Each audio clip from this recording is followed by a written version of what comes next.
테슬라 소식입니다. 머스크 테슬라 공매도 함부로 하지마. 일론 머스크는 테슬라 주식을 공매도한 빌 게이츠가 대규모 손실을 볼 처지가 됐다고 주장했다. 27일 블룸버그 통신에 따르면 이날 머스크는 자신의 트위터 계정을 통해 게이츠가 테슬라에 대한 공매도를 청산하는 데 필요한 금액이 현재 15억에서 20억 달러에 이를 수 있다고 전했다. 공매도는 특정 기업의 주가 하락을 예상하고 진행하는 매매 기법이다. 해당 기업의 주식을 빌려 현 시세로 팔아치운 뒤 실제로 주가가 내리면 싼 값에 되사들여 빌린 주식을 갚는 방식이다. 주가가 하락하면 이익을 보지만 반대로 주가가 오르면 상당한 손실을 보게 된다. 머스크는 게이츠의 공매도 청산에 필요한 금액이 최초 5억 달러 규모였지만 이후 테슬라 주가가 크게 올랐다고 말했다. 앞서 게이츠는 작년 CNBC 방송과의 인터뷰에서 테슬라 주식을 공매도했느냐는 질문을 받자 나는 내가 하는 투자와 관련해선 이야기하지 않는다고 답했다. 그런데 머스크는 지난달 게이츠에게 5억 달러 규모의 테슬라 주식을 공매도했냐고 따진 사실을 공개했다. 미국 매체들은 머스크와 게이츠가 테슬라 공매도뿐만 아니라 전기차, 코로나19, 화성 탐사 등 여러 주제에서 의견이 엇갈리면서 공개적으로 언쟁을 벌인 적이 있다고 보도했다.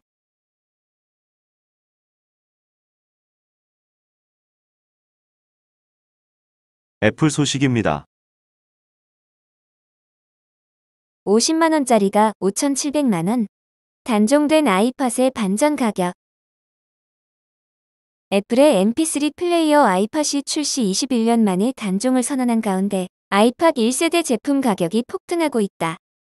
최근 글로벌 전자상거래 업체 이베이에는 아이팟 1세대 미개봉 상품이 29,999달러에 올라왔다. 자메이카 출신 레게 뮤지션 반말리가 그려진 한정판 미개봉 상품의 가격은 44,995달러에 달했다. 지난 2001년 출시된 아이팟 1세대는 당시 399달러에 판매됐다. 출시 이후 21년이 지나서야 가격이 113% 뛴 셈이다. 애플은 지난 10일 아이팟 시리즈의 마지막 모델인 아이팟 터치를 단종한다고 밝혔다. 지난 2019년 5월 출시한 아이팟 터치 7세대를 끝으로 현재 남아있는 재고까지 판매한 이후 중단하겠다고 했다. 당시엔 CD 플레이어나 저용량 mp3 플레이어가 대중적이었는데 아이팟은 1000곡이 넘는 음악을 담을 수 있는 용량으로 인기를 끌었다. 이후 기존보다 작고 가벼운 아이팟 미니와 아이팟 나노를 줄줄이 출시하며 인기를 이어갔지만 지난 2007년 아이폰의 등장으로 아이팟은 외면받기 시작했다. 아이폰만 있어도 음악을 들을 수 있기 때문이다. 이에 애플은 지난 2014년부터 아이팟 생산을 단계적으로 줄였고 2019년 아이팟 터치 7세대 출시 이후 신제품을 발표하지 않았다. 아이팟을 만든 토니 파델 전 애플 부사장은 아이팟이 없었다면 아이폰도 없었을 것이라며 스티브 잡스 애플 공동 창업자와 애플 임직원에게 혁신을 지속할 수 있다는 자신감을 준 제품이라고 평가했다. 미국인 매체 더버지는 아이팟 터치가 사라진다는 것은 한 시대가 끝났다는 것을 말한다며 아이팟이 매장에서는 사라질 수 있지만 열정 팬들의 아이팟 개조 프로젝트나 향수를 불러일으키는 웹 경험들로 완전히 사라지진 않을 것이라고 밝혔다. 마이크로소프트 소식입니다. 인력난 빠진 이덕계가 주목한 노코드 기술. 코로나19 팬데믹 여파로 개발자가 부족해진 전 세계 정보기술 업계가 노코드 로우코드로 눈을 돌리고 있다. 노코드는 키보드가 아닌 마우스 클릭이나 음성으로 명령어를 입력해 소프트웨어 프로그램을 만드는 기술을 말한다.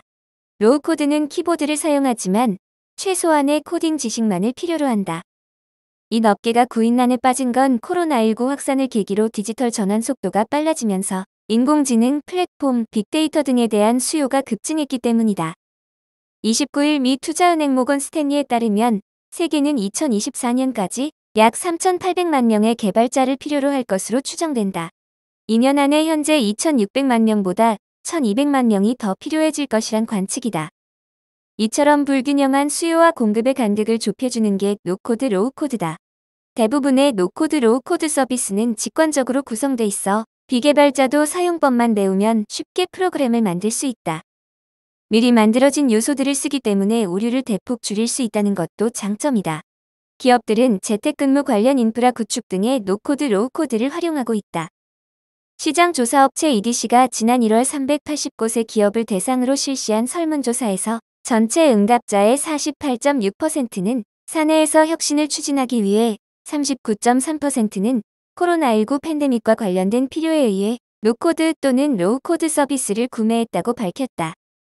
또 다른 시장조사업체 가트너는 이러한 기업들의 관심을 바탕으로 지난해 전 세계 로우코드 시장 규모가 전년 대비 20% 이상 증가한 138억 달러를 기록했다고 밝혔다. 가트너는 코로나19 팬데믹 이후 워크플로우 자동화 등 원격 근무 지원 기능은 기업들이 사업을 운영하는 데 빼놓을 수 없는 요소가 됐다. 따라서 앞으로 더 많은 로우코드 서비스가 쏟아질 것으로 예상된다며 오는 2025년에 출시될 애플리케이션 10개 중 7개는 로우코드로 개발될 가능성이 높다고 내다봤다. 개발자들도 노코드 로우코드에 긍정적이다. 생산성이 높아진다는 이유에서다. 데이터 분석 기업 슬래시데이터가 지난해 12월부터 올해 2월까지 166개국 2만 명 이상의 개발자를 대상으로 진행한 설문조사에서 응답자의 46%는 업무의 일정 부분에 노코드 로우코드 서비스를 쓰고 있다고 답했다. 북미 지역 개발자의 19%는 업무의 절반 이상을 노코드 로우코드로 해결하는 것으로 나타났다. 이는 세계 평균치인 10%의 약 2배에 달하는 수치다. 노코드 로우코드 시장은 2030년 1,870억 달러 규모로 커질 전망이다. 골드만삭스는 개발자 약 2,770만 명이 평균 1,300달러짜리 로우코드 서비스를 사용한다고 가정하면 전체 시장 규모는 2023년까지 360억 달러까지 성장하는 데 그치겠지만, 여기에 전 세계 2억 개 근로자 8억 6,500만 명 중 20%가 200달러짜리 노코드 서비스를 쓴다는 가정을 더하면 같은 기간 시장 규모는 총 700억 달러에 이를 것이란 계산이 나온다고 설명했다. 선두주자는 지난 2016년 파워앱스를 출시한 마이크로소프트다. 파워앱스는 애저 오피스 365, 팀즈 등 MS의 다른 기업용 서비스와 결합해 사용할 수 있으며 목소리만으로 개발을 지시할 수 있다는 점이 특징이다. 구글은 지난 2020년 노코드 전문 기업 앱시트를 인수했다. 국내에서는 LG CNS가 지난해 3월 대부 운행 CD를 선보였다. 네이버가 지난 2월 클로즈 베타 테스트를 시작한 클로바 스튜디오도 노코드 인공지능 플랫폼을 지향한다. 하지만 단점은 있다. 기성품인 탓에 세부적으로 코드를 짜는 것이 불가능하다. 즉, 기술력을 요하는 산업에는 도입할 수 없다는 뜻이다. 아마존 소식입니다. 일주를 20주로 분할, 내달 6일부터 거래. 미국 테크주의 대표주자인 아마존이 25일 주주총회를 열고 주식 일주를 20주로 나누는 주식 분할 안건을 통과시켰다. 현재 2,000달러대인 주가가 100달러대로 내려가는 대신 일주를 가진 투자자는 19주를 더 받게 된다. 다음 달 6일부터 분할된 가격으로 새로 거래된다. 이날 아마존의 결정으로 주가는 전날보다 2.57% 오른 2,135.50달러로 마감했다. 사실 아마존 이사회가 이 같은 방안을 마련했던 지난 3월 초 주가는 3,000달러대였고 지난해 최고가는 3,700달러대에 달했다. 현재 주가는 최고가 대비 43%, 연초 이후 37% 하락한 것이다. 주식 분할은 기업 가치에는 아무런 변화가 없지만 고가의 주식을 쪼개기 때문에 소액 투자자들도 쉽게 투자할 수 있게 되는 장점이 있다. 투자 저변을 확대할 수 있어 일반적으로 주가를 부양하는 장치로 쓰인다. 특히 요즘처럼 투자 심리가 얼어붙은 때 주당 2,000달러가 넘는 황제주를 선뜻 사려는 사람이 많지 않기 때문에 주당 가격을 낮추는 게 투자 유인에 도움이 될 수 있다. 뱅크 오브 아메리카에 따르면 1980년 이후 주식 분할을 단행한 S&P 500 기업들은 대체로 주가가 올랐다. 주식 분할 발표 후 1년간은 S&P 500 지수가 9.1% 오르는 동안 주식 분할 발표 기업 주가는 25.4% 상승했다. 한편 이번 조치로 아마존이 뉴욕 3대 지수 중 하나인 다우 평균에 편입될 가능성이 커졌다.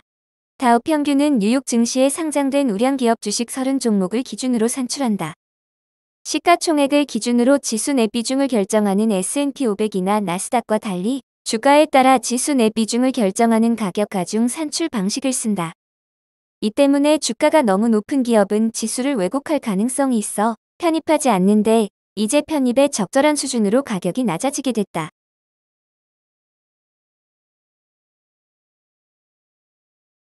구글 소식입니다. 6월 1일 인앱 결제 강행. 구글이 다음 달 1일부터 인앱 결제 정책을 따르지 않는 앱을 삭제하겠다고 나섰다.